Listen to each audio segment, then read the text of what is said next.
C'était il y a 5 ans. Des manifestations historiques secouaient la Thaïlande. Pour la première fois, une jeunesse courageuse osait braver le tabou ultime, la réforme de la monarchie.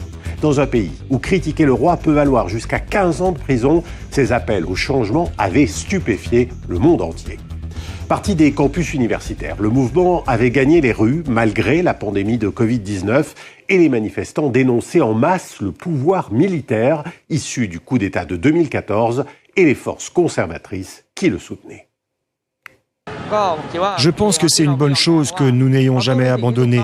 Nous ne devrions avoir peur de rien. Tout le monde a été témoin de ce qu'il s'est passé aujourd'hui.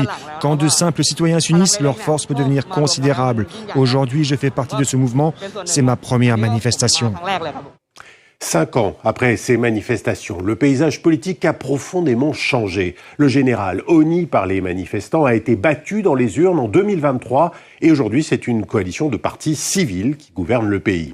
Le Move Forward Party, héritier du mouvement contestataire, était même sorti grand vainqueur de ces élections il y a 2 ans.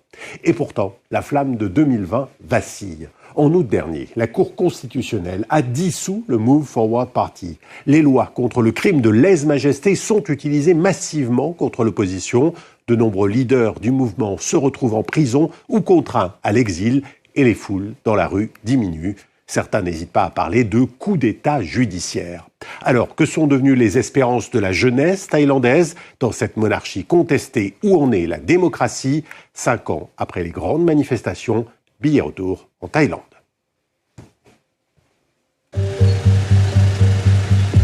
Cette Thaïlandaise a 23 ans et a déjà connu plusieurs séjours en prison. Dans l'attente de son procès, la jeune femme vit avec un bracelet électronique autour de la cheville. Quand j'ai été libérée sous caution, je n'avais pas le droit de sortir de chez moi.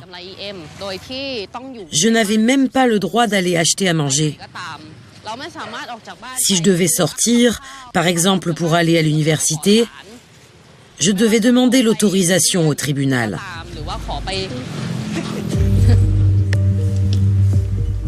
Tan Tawan est dans le viseur de la justice thaïlandaise, comme de nombreux manifestants de 2020.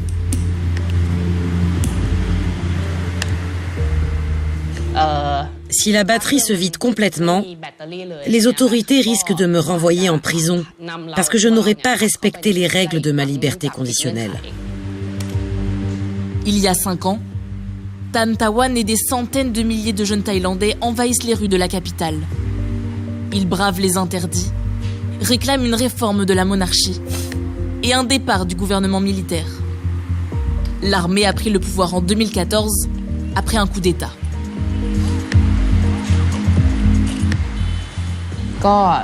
Ici, je porte des protections de la tête aux pieds. La police utilisait des gaz, des canons à eau et des flashballs. Mais je n'avais pas peur.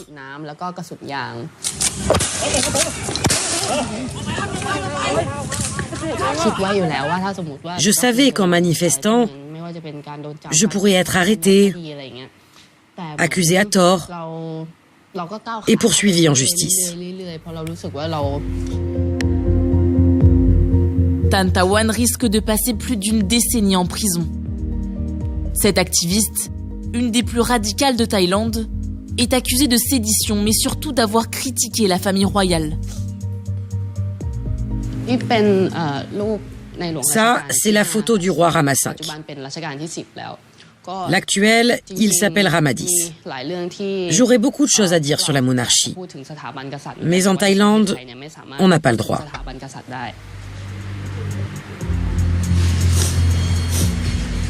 Au pays du sourire, le crime de lèse-majesté est puni de 3 à 15 ans de prison.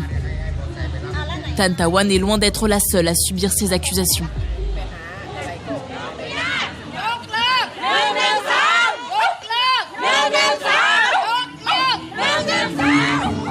Depuis 5 ans, plus de 200 personnes ont été poursuivies pour crime de lèse-majesté. Au moins 24 personnes sont encore en prison. Certains y ont même perdu la vie.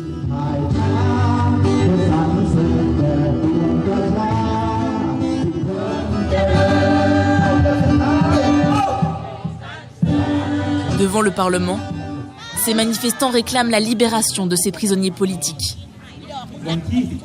En 2020, j'avais beaucoup d'espoir. Il y avait tant de monde dans les rues. Mais aujourd'hui, tout le monde a peur. 5 ans plus tard, ils sont à peine 50. Le mouvement de 2020 semble s'être essoufflé.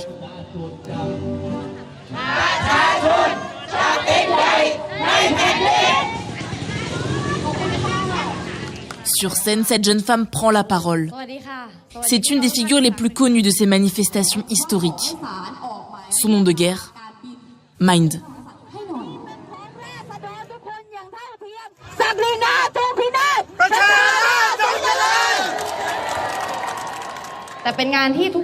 À chaque fois que je viens ici vous parler, je me sens triste. Beaucoup d'entre nous sont en prison, certains sont même morts.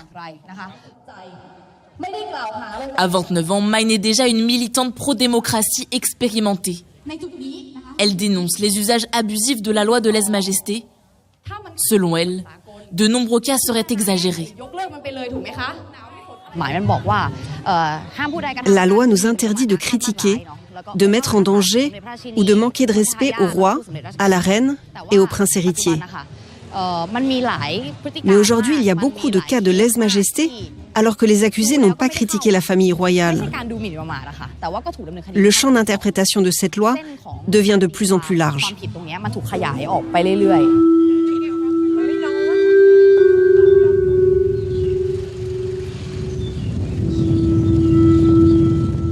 Mind est accusé dans 14 affaires, dont 2 de lèse-majesté.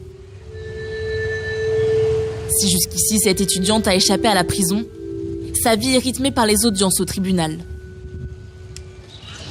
Je viens ici tout le temps.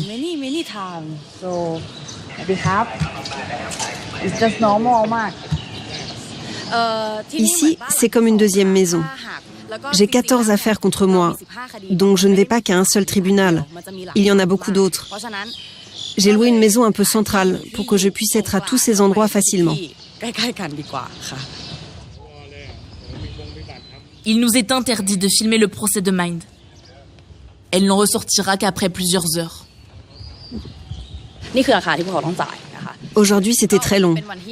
On perd notre temps, on sacrifie notre carrière pour pouvoir se rendre aux audiences, dans le seul but de prouver que nous sommes innocents. J'imagine que c'est le prix à payer. Un prix à payer très lourd, des décennies en prison si les accusés cumulent plusieurs peines. La loi thaïlandaise de lèse-majesté, l'une des plus sévères au monde. J'ai peur pour ma vie et aussi pour celle de mes camarades. Pensez-vous que c'est mal de manifester contre un gouvernement qui n'agit pas dans votre intérêt et qui ne l'a jamais fait? Parce que pour moi, ce n'est pas un crime. Si je devais le refaire, je le referais 1 millier de fois. Entre militants pro-démocratie et conservateurs.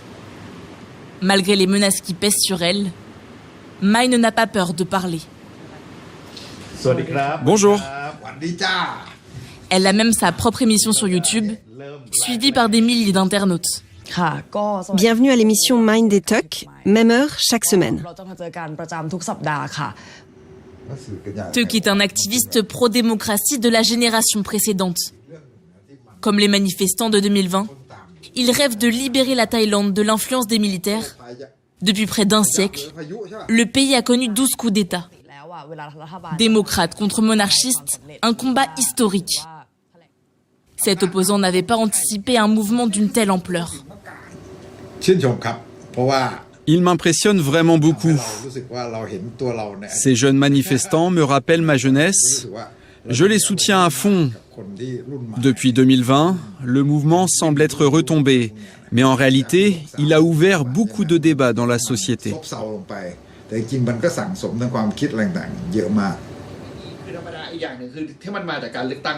Un débat qui se joue aujourd'hui sur les réseaux sociaux, plus que dans les rues. Mine enchaîne les interviews, les meetings et les conférences. Ma colère, ma rancœur sont toujours là. Car mes amis sont victimes d'injustice. Je suis assez chanceuse de pouvoir continuer à me battre. Un autre de mes camarades a été envoyé en prison aujourd'hui. Alors je ne peux pas rester assise et ne rien faire.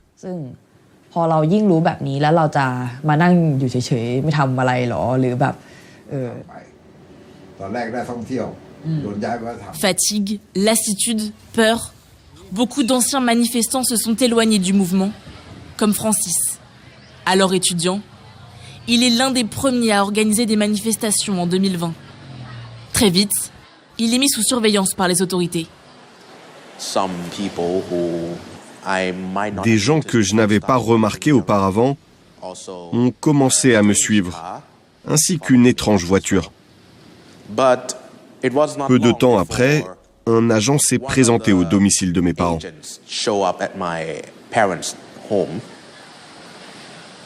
Alors Francis décide de se retirer du mouvement. 5 ans plus tard, il se consacre à sa carrière. Il rêve de devenir conseiller politique.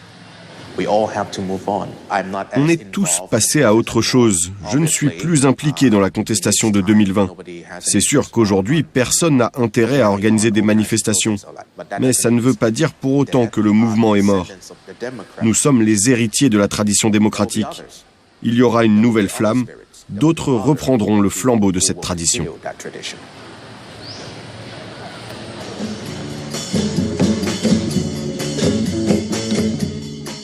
Préparer le prochain soulèvement, c'est l'obsession de Mind. Sa stratégie, s'attaquer à la constitution actuelle qui permet aux militaires d'influencer les politiques du pays.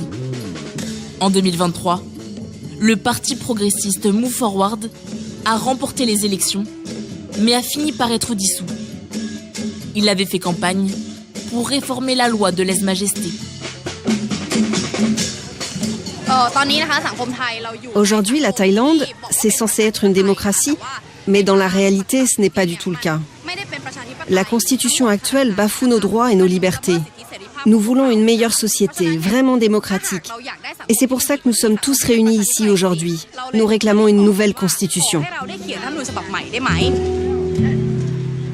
Mine a une épée de Damoclès au-dessus de la tête. À la fin de son procès, elle saura enfin si elle doit aller en prison. Alors, elle profite de chaque instant de liberté.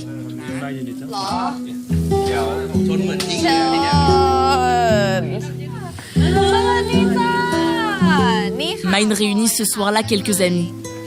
Certains attendent avec anxiété leur procès. T'as combien de procès contre toi? 2 de lèse-majesté. Si je dois aller en prison, c'est génial que je puisse faire ce genre de soirée. Mais je crois que le jour où je devrais vraiment y aller, j'aurai beaucoup d'autres priorités.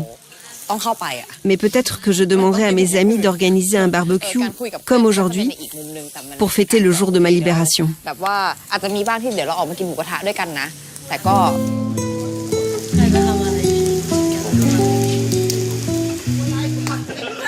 Tout sacrifier pour que la démocratie triomphe en Thaïlande, c'est le pari de Mind et de ses leaders étudiants qui ont embrasé les rues de Bangkok en 2020. Malgré le départ des militaires putschistes et le retour d'un gouvernement civil, leurs espoirs sont déçus. En Thaïlande, aucune réforme de la monarchie n'est envisagée. Les conservateurs dominent toujours la politique du royaume.